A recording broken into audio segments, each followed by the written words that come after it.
Welcome to a Legendarium special about William Courtenay, malt maker, madman, and, in his own opinion, a messiah. In the comments section, please let me know whether you think Courtenay deserves to be remembered as a hero or a villain. Sometime during the year 1799, John Nichols Thom was born to a family of innkeepers who lived in Cornwall, located in the southwestern corner of the United Kingdom. Relatively little is known about Thom's early life. He studied at an academy run by the local church and then worked at a couple of trades until he began working for a wine importing company.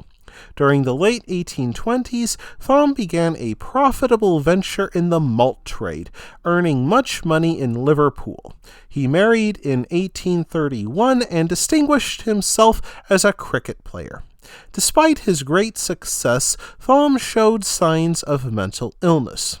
One night, Thom sailed from Britain with a cargo of malt. Later, he wrote to his wife and informed her that he sold the malt in France at a profit.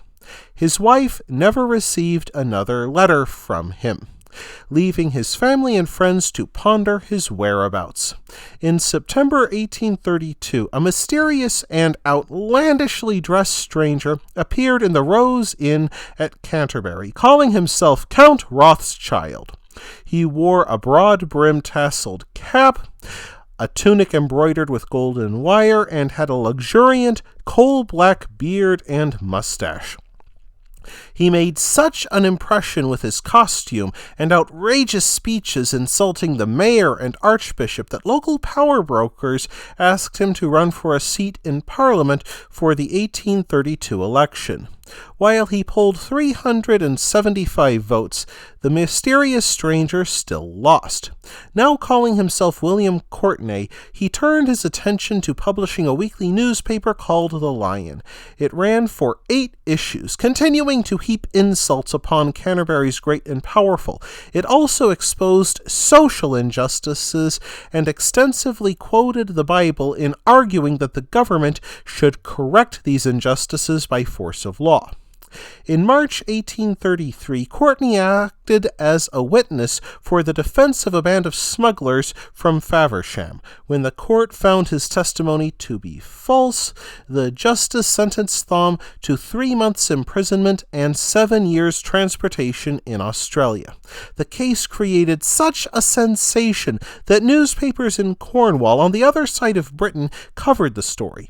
When illustrations of the outrageous Courtenay appeared, a lonely woman in Liverpool recognized the man as her husband, John Nichols Thom.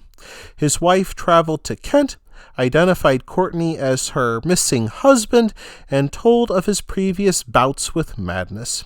When the prisoner Courtenay insisted that he did not know this woman, 2 surgeons declared him of unsound mind, a sound decision on their part.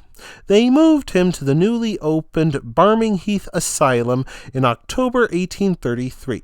Thom proved a well-behaved patient and, upon petition, received a pardon, and the hospital released him during October 1837 on condition that he immediately return to his family in Cornwall, something he immediately did not do. Instead, Courtenay lived with William Wills and a Mr. Culver. While in the asylum, Thom witnessed the sufferings of the dispossessed and impoverished farm laborers in Kent. Their plight erupted into the swing riots of 1830 when rioters destroyed the threshing machines that now did their job.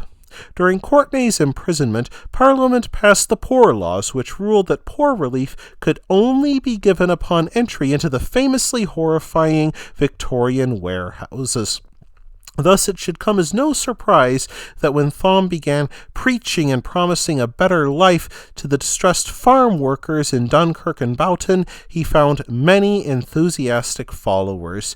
He achieved an extraordinary power over the people. Wives and mothers urged their husbands and sons to join him. Men and women claimed Courtenay to be Christ and warned that those who did not follow him would be burned up in fire sent from heaven. Courtenay taught that he descended from heaven in a cloud and would return the same way once he finished his work on earth. On May 29, 1838, a public holiday celebrated the restoration of the monarchy 170 years before with the death of Oliver Cromwell. Courtenay and his followers began marching around the countryside, carrying a flag and the symbol of British working-class protest, a loaf of bread stuck on a pole. Courtenay's followers remained peaceful, but local landowners grew fearful because of the swing riots only 8 years before. Local landowners also howled with rage against Courtenay, luring away so many of their workers. On May 31, 1838, an ironically named magistrate named Dr. Poor issued a warrant for Courtenay's arrest. Parish Constable Nicholas Mears sent off for Bossenden Farm, where Courtenay and his followers stayed. When Mears tried to arrest Courtenay, the latter shot Mears dead. As word spread of the murder, a detachment of the 45th Regiment of Foot based in Nottingham marched from the barracks, led by Major Armstrong. The 150 soldiers gathered at the Red Lion Inn, where they received orders to take Courtenay dead or alive. Major Armstrong led one force from the west, while Captain Reed entered further to the east through Bossenden Farm. The battle between 150 trained soldiers and 40 of Courtenay's fanatics lasted no more than a few minutes. On the rebels' side, only Courtenay and William Wills had firearms, while the rest carried cudgels and sticks. During the battle, Lieutenant Bennett tried to arrest Courtenay, only to be shot dead by Wills. Another soldier killed Constable George Catt after mistaking him for a rioter. Within seconds, 8 of Courtenay's party died and 7 more lay injured, one so seriously that he died the next day. Major Armstrong then laid out the mangled corpses of the dead at the Red Lion Inn. He also laid out Courtenay after shaving off his famous black beard and mustache. It is clear that upon that day, Courtenay learned that he was not God. Indeed, Major Armstrong wished to show everybody that Courtenay's claims to be immortal were nothing but lies. People flocked to the Red Lion Inn to see the body. The rebellion hit national headlines, and a wise publisher immediately began promoting a book about Courtenay's misspent life. Another 30 men would be arrested over the following months for their involvement in the uprising. They included, shockingly, a local landowner with 60 acres to his name and a widow with 40 acres. The court showed the prisoners leniency, insisting that they merely fell under Courtenay's spell. Instead of death by hanging, they would be transported to the prison colonies in Australia. Thus ends the story of the man who fancied himself a messiah. And that wraps things up for this episode of The Legendarium. I hope you enjoyed it. If you did, press like. If you want to see more, press subscribe. And if you've got anything to say, let me know in the comments section. Thanks again for joining me, and I hope that you have a great rest of the day.